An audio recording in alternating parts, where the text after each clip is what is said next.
नमस्कार दोस्तों, मैं संजय आपका स्वागत करता हूँ हमारे चैनल सटीक परामर्श में। और देखिए बहुत सारे लोग हैं जो सिक्योरिटी का काम करना चाहते हैं या सिक्योरिटी से रिलेटेड जो टेंडर है उसको डालना चाहते हैं और इस बिज़नेस में अपना हाथ आजमाना चाहते हैं। तो ये गवर्नमेंट का टेंडर निकला हुआ है बिहार में आर्ट एंड कल्चर डिपार्टमेंट का, जो कि म्यूज़ियम वगैरह और जो पार्क है या कोई एग्जीबिशन सेंटर है म्यूज़िक से रिलेटेड, आर्ट से रिलेटेड है, ऐसे जगहों का मैन पावर होल्डिंग करता है। तो ये लोग सिक्योरिटी सर्विसेज के लिए अपना जो है टेंडर निकाले हुए हैं, जिसमें सिक्योरिटी सर्विसेज के लिए जो भी कंपनियां हैं वो अप्लाई कर सकती हैं। अब इसमें होता क्या है कि ये देखिए, ये नोडल एजेंसी की तरह ये लोग अपना सर्विस निकालते हैं, जिसमें आपको मैन पावर रिक्वायरमेंट होता है। अब आपको पता ही है आजकल जितने भी ये सब सर्विसेज थे पहले ग्रुप डी में आते थे, ये सारी गवर्नमेंट आउटसोर्सिंग कर चुकी है। इतना गवर्नमेंट के पास पैसा है नहीं कि दे और काम कर पाए, डायरेक्ट पेरोल पे रख पाए। क्योंकि मान लीजिए अगर इनको थर्ड पार्टी पेरोल पे रखा जाता है तो 16-17 हज़ार रुपये के आसपास इनको मिलता है, जिसमें से मान लीजिए कंपनियां अपना कुछ पे आउट रख के 14-15 हज़ार रुपये इन लोगों को देती हैं। और यही अगर गवर्नमेंट अपने पेरोल पे रखे तो इनकी मिनिमम सैलरी जो है 50,000 60,000 होती है। इसीलिए गवर्नमेंट ने सबका सफाया कर दिया है और अपना सिर्फ MP MLA का सीट जो है वो सुरक्षित रखा है, उसको कोई थर्ड पार्टी एजेंसी को नहीं दिया है। बाकी सारी चीज़ें लगभग समझिए ग्रुप डी का थर्ड पार्टी एजेंसी ही है। अब इसमें है क्या क्या क्या देखना है आपको, जो बुद्धा स्मारक और म्यूज़ियम और स्मृति स्तूपा, ये सब कुछ जगह है जहाँ पे सिक्योरिटी गार्ड के तौर पे आपको काम करना पड़ता है।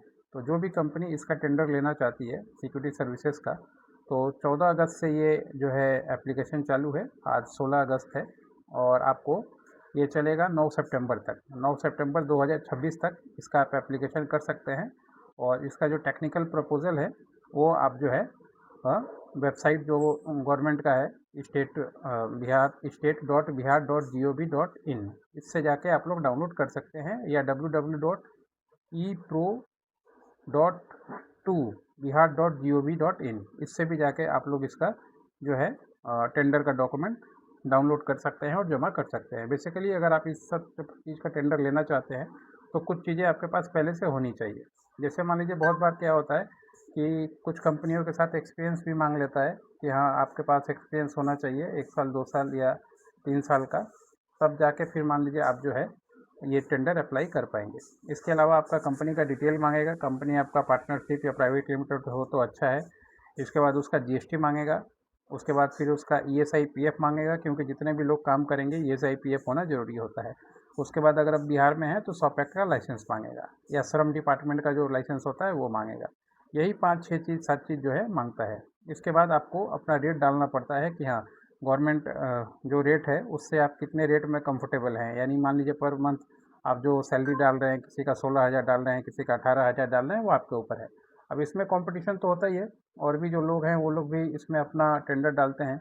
तो उसमें जो ठीक ठाक बिडिंग सर्विस दे के जो कम पैसा रेट जानता है, गवर्नमेंट हमेशा कम वालों को ही काम देती है। क्वालिटी के लिए डॉक्यूमेंट मांगती है मगर कम वालों के लिए काम देती है। जबकि होना चाहिए कि जिसका अच्छा क्वालिटी है उसको अच्छा पैसा दे के काम रखे, तब तो चीज़ें ज़्यादा अच्छी होगी ना। सस्ता जुगाड़ गवर्नमेंट खुद खोजने में लगी हुई है तो दूसरा कोई क्या करेगा। तो ये सारा डॉक्यूमेंटेशन जब आप उनको देंगे उसके बाद शॉर्ट लिस्टेड होगा, और ये जो है ऑनलाइन एप्लीकेशन होता है। और इसके लिए आपको अपना DSC, ITR, GST, company registration, ESI PF और कंपनी का डॉक्यूमेंटेशन और श्रम डिपार्टमेंट का लाइसेंस, ये 5-6 चीज़ आपको चाहिए होगा। तब आप एप्लीकेशन कर सकते हैं और गवर्नमेंट का ये टेंडर ले सकते हैं सिक्योरिटी मैन पावर प्रोवाइड करवाने का। ज़्यादा मुश्किल काम नहीं है। अगर कोई नया भी बिजनेसमैन है, जैसे मान लीजिए एक्स आर्मी मैन है या पुलिस में है, तो वो आराम से ये कंपनी खोल सकता है और अपने यहाँ पे ट्रेनिंग सेंटर दे के बच्चों को उसको आराम से जो है ये बिजनेस कर सकता है। और अच्छा खासा अभी सर्विस सेक्टर में डिमांड है, सिक्योरिटी में डिमांड है, तो ये काम कभी ख़त्म नहीं होने वाला। बस ये है कि आपको सिक्योरिटी के लिए हमेशा आपके पास मैन पावर होना चाहिए, क्योंकि इसमें एक बहुत बड़ा प्रॉब्लम है कि जो भी सिक्योरिटी गार्ड का काम करते हैं वो हमेशा एक जगह रुकते नहीं हैं, एक से दूसरी जगह चेंज हमेशा करते रहते हैं। तो मैन पावर आपके पास हमेशा होना चाहिए, ताकि अगर कोई छोड़ के चला भी जाता है तो अल्टरनेटिव में तुरंत आप उसको वहाँ पे दूसरा मैन पावर आप प्रोवाइड करा पाओ। ये एक अगर आप सॉल्यूशन इसका निकाल लेते हैं और ये बैकअप है आपके पास, तो ये धंधा जो है नुकसान का धंधा नहीं है। बहुत सारा कंपनी हम लोगों ने बनाया है पश्चिम बंगाल में, जो गवर्नमेंट का अलग अलग टेंडर लेके काम करती है, तो एक्सपीरियंस हम लोग जानते हैं।